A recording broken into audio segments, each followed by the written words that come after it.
August 1st, 1914.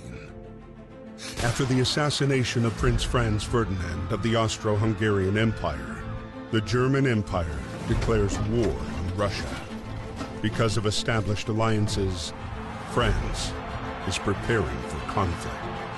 Valiant Hearts takes us to a time and place that video games rarely explore: Europe during the First World War. There we follow the stories of 4 people who have all found themselves mixed up in the war thanks to outside circumstances. There's Karl, a native German living in France with his wife Marie, who is called back to Germany to serve. Then there's Marie's father, Emile, who gets drafted in the war by France. Freddie, an American living in France who joins the war in order to seek vengeance for his fallen wife, and Anna, whose nursing and driving skills aid her in a quest to find her kidnapped father. Oh, and there's a lovable medical assistant dog named Walt, who crosses paths with each of these characters throughout the game and lays claim to the title of best character by virtue of being one badass, yet cute, dog. What?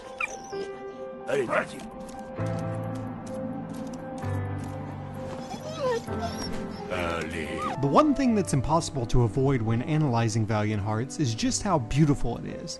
Its art style takes cues from several prominent graphic novels and classic Disney films, but I can't say that I've ever really seen anything quite its equal in any other medium. You can get an idea of just how gorgeous this game is by looking at pictures of it, but to truly appreciate the full extent of its artistic majesty, it must be seen in motion.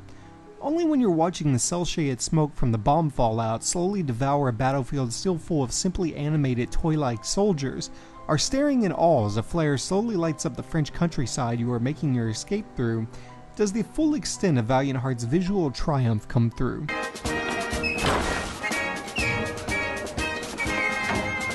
And yet what's most impressive about the game's looks is the way they enhance the narrative presentation. You may think such an art style would hinder the game's ability to properly convey the horrors of war, but by showing those horrors in a style that we so often associate with childlike joy, Valiant Hearts is able to make those same horrors affect our hearts and minds in places that typically serve as defense mechanisms to all the bad in the world.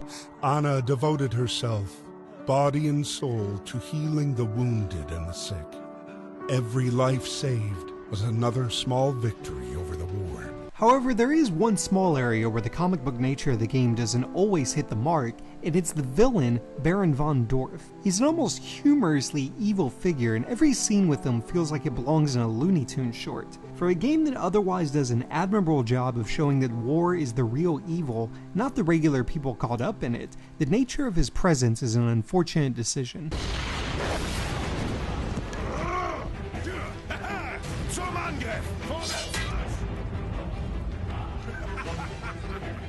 But it's the gameplay that serves as Valiant Hearts' greatest weakness. It comes in 2 flavors: puzzles and action sequences. The action sequences occasionally reach that point of over-the-top zaniness, but for the most part they are entertaining and responsible for many of Valiant Hearts' gameplay highlights. Instead then, it's the puzzles that keep Valiant Hearts from being everything it can be. By and large, the game's puzzles are uninspired and monotonous. Even worse, they will often break the pacing of the game's storytelling. By the end of Valiant Hearts, I felt like the puzzles were largely a device used to pad the length of the game. It's not often I think a game would be made better if it were shorter, but Valiant Hearts undercuts too many of its bigger moments by using them as a lead-in or outro to another puzzle sequence. They were only about 20 miles from Saint-Mihiel when their hopes were again dashed.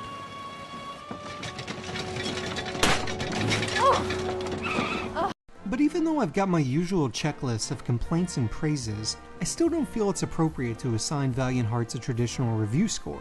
It's a game so intent on defying conventions of the genre, conventions of our modern expectations of Ubisoft as a developer and publisher, and the conventions of by-the-numbers game design, that adhering to the worst convention in game critiquing when reviewing it by assigning it a meaningless numeric score feels like I'm doing the effort on display here a huge disservice.